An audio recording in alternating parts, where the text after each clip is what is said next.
আমাদের মাদ্রাসা হচ্ছে এই হেমায়তপুর জাদুচর জামিয়া সিদ্দিকিয়া মাদ্রাসা। এই মাদ্রাসার প্রত্যেক বছর আমাদের এই 700 কখনো 700 কম চামড়া আমরা সংগ্রহ করি। আলহামদুলিল্লাহ। হ্যাঁ, এই আমরা যে উদ্দেশ্যে চামড়া সংগ্রহ করি সেটা হচ্ছে গরিব মিসকিনের হক। আমাদের মাদ্রাসায় 1000+ ছাত্র পড়ে, শুধু ছাত্র মাদ্রাসা।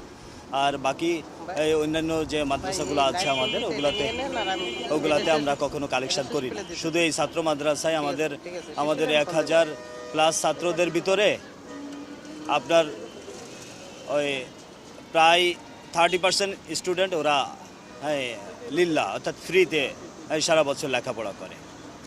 হ্যাঁ, এতে করে আমাদের প্রতি মাসে আমরা প্রায় 3.5 লক্ষ টাকা ছাত্রদের ভর্তুকি দিয়ে থাকি। হ্যাঁ, শুধু খাবারে। এই টাকাগুলোর উৎস হচ্ছে আমাদের রমজান মাসে কিছু জাকাত ফিতরার টাকা আসে, আর এই কুরবানি ঈদের সময় যে চামড়াগুলা। কিন্তু এই চামড়াগুলা তো আমরা প্রত্যাশিত কোনো মূল্য কখনো পাইনি।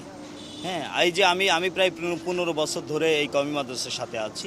বাকি আমি যদিও দেখা যাচ্ছে আমি অন্য লাইন থেকে আসছি, আলহামদুলিল্লাহ এই 15 বছর ধরে আছি, কিন্তু আমি কখনো দেখিনি যে ওই প্রাথমিক অবস্থায় প্রথম জমানায় আজ থেকে প্রায় 15-16 বছর আগে তখন দেখছি চামড়া 2800-3000 টাকা বিক্রি হতো, কাঁচা চামড়া, রক্ত চামড়া। কিন্তু এখন সেই চামড়ার দাম মনে করেন যে আমরা কখনো 500 টাকা বিক্রি করি, হ্যাঁ, কখনো 400 টাকাও বিক্রি করি, কখনো 600 টাকা বিক্রি করি, কখনো 700। এর উপরে কখনো দাম পাইনি এ পর্যন্ত। সেই জন্য আমাদের নতুন সরকার আসছে, এই সরকারের কাছে আমাদের অনেক প্রত্যাশা ছিল যে হয়তো এই গরিব মিসকিনের এই হকের ব্যাপারে সরকার একটু সোচ্চার হবে বা একটু একটা প্রপার স্টেপ হবে। হ্যাঁ, কিন্তু এই সরকারও আমাদের ব্যাপারে কোনো রকম, আমাদের এই ছাত্রগুলোর ব্যাপারে কোনো রকম কোনো ভ্রুক্ষেপ করে নাই, এবং ট্যানারিয়াওয়ালারাও আমাদেরকে সেভাবে কখনো মূল্যায়ন করে নাই, এখনও করতেছে না। হ্যাঁ, তারা এমনভাবে রেস্ট্রিক্টেড করে দিয়েছে, বলছে রাত 10টার পরে যে চামড়াগুলো ট্যানারিতে ঢুকবে সেগুলোর দাম অর্ধেক করে দেব, এরকমও অনেক ট্যানারি বলতেছে। হ্যাঁ, অর্ধেক করে দেব কথার অর্থ তো 500 নিচে নেমে আসবে চামড়ার দাম। এমনিতেই তো মনে করেন যে 600, 700, 800 বেশি দিবে না কেউ।